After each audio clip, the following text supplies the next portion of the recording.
Welcome back data leaders and Python learners to Insight Builder channel.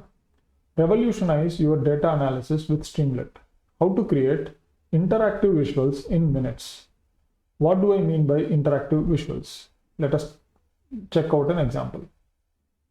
The site that you're looking at is actually a dashboard site. You can see the various data and the information about the data.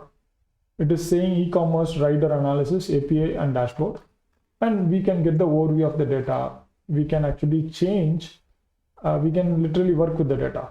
We can do the changing and you see the data changes. So from 3rd of March to 16th of March, it has changed. And then if I change the age range, so I can accordingly modify that also.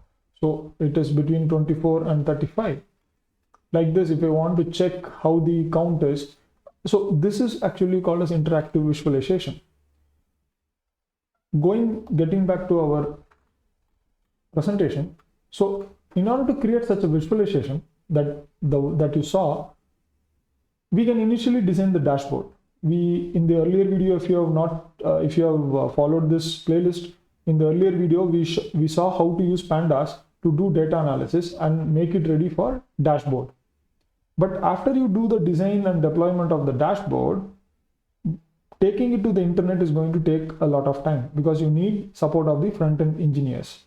And you need to also make all those visuals, the bar chart, the line chart, and get all those colors and the styles right.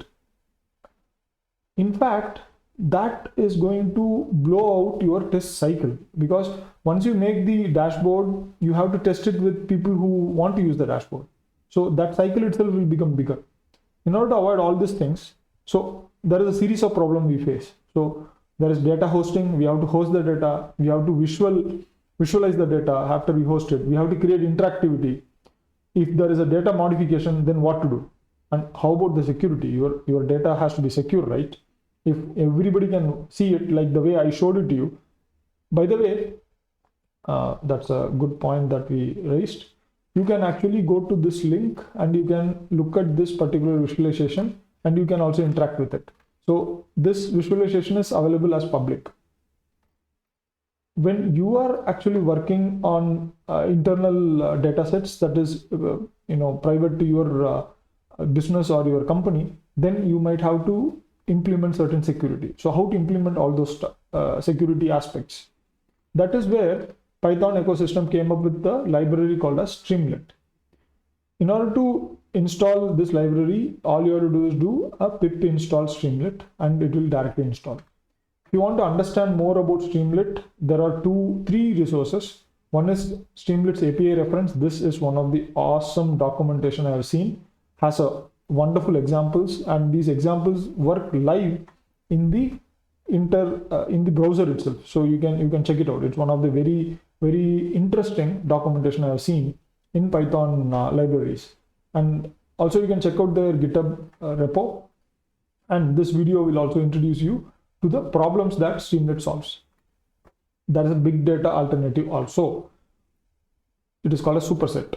You don't need to worry about this, but just in case if you are curious about how this will work for a very large data, then there is an option. It's called a superset. It's a very different subject altogether. In the future, I will get to that. Coming to the first and foremost, how to start working on the dashboard. So what you need. Basic requirement on a dashboard is that it should have charts. That is why it is called as dashboards. So there are multiple charts like bar charts, line charts, scatter plot charts, and graph visualization that you can do.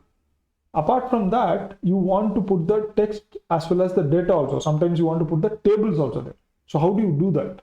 All these things will take a lot of coding if you're going to do it with manual HTML or even with JavaScript. If you want to try that, it will take a lot of time. And believe me, even I have tried it. After even coding for 3 months, getting a dashboard like this will be very tough. But with Streamlit, you can go on creating such dashboards how many times you want. and you can actually change the data also without any kind of issue. You can change the data also. That is the power of Streamlit.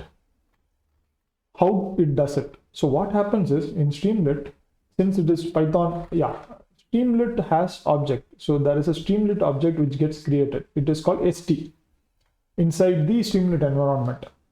What happens is, to this ST object, you can attach text elements, you can attach input elements, you can attach the layouts of the dashboard, the containers, and even pandas data frame. DF here is data frame. Even pandas data frame objects, you can attach it to it, and it will render directly on the web page, the browser page. And browsers don't talk dictionary. Browsers don't talk Python objects. Browsers basically talk JSON, HTML, and JavaScript. So what happens is, Streamlit at the back end creates both front end as well as a back end server. So I will explain it here. Let me go to the next step first. So charts are all objects here, and even interactions are also objects, Python objects. You saw in this internet. Let me go to the dashboard.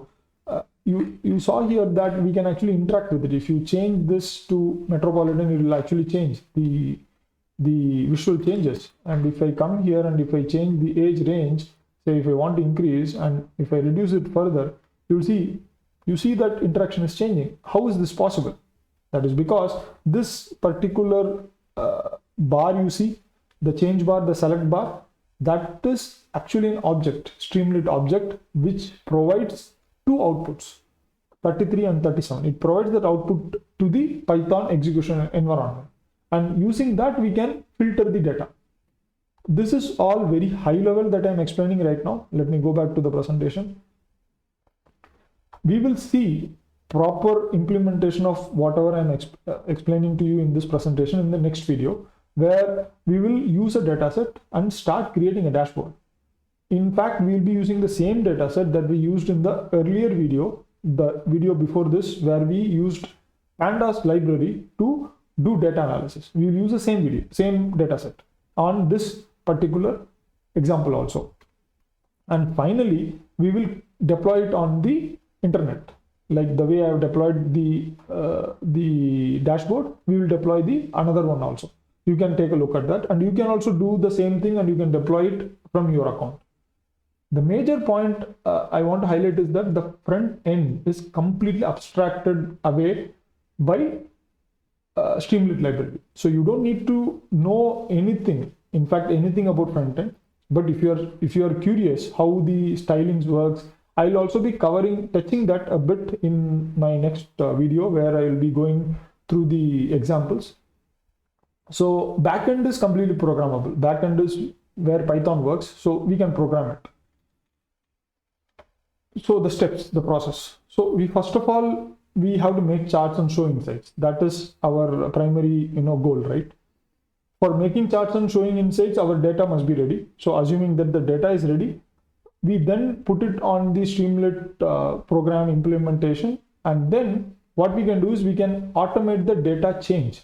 So you do a dashboard for one particular set of data, and the data changes, then you can program the Python script in such a way that the dashboard can be recreated without you touching anything. Okay, so that's why I told the backend is programmable. So you can change the backend data and the dashboard will get recreated, and then deploying it onto server. So connecting and deploying it on the server is as simple as running Streamlit and the Python script name. That is how simple the Streamlit library is. We will be heading to our notepad and start typing the Python script required for running the Streamlit dashboard in the next video. And the major point, you might be having a lot of questions on how the things work. Stay tuned for next video, or if you have any comments on this video also, do put it in the comment section. And by the way, if you like my content, do leave a like and do share and subscribe these videos so that others can be also useful, helped by these videos. Once you subscribe, you will be getting the updates that whichever I am putting in this channel, you will be getting the updates immediately. So it will be helpful for you. So subscribe for this video. After this video, I'll be explaining everything. I'll be explaining Streamlit using a notepad file, a simple text file. I will use that to create the dashboard. So you will see how powerful this way of working is. So stay tuned for that video. But after that video, we will be jumping into the SQL Alchemy. So it is the one of the another library that you can use with Pandas ecosystem to work with databases. So this is all for this video, guys, and stay tuned for the video where I explain the Streamlit library and give a practical demo of the same. Till then, see you and take care.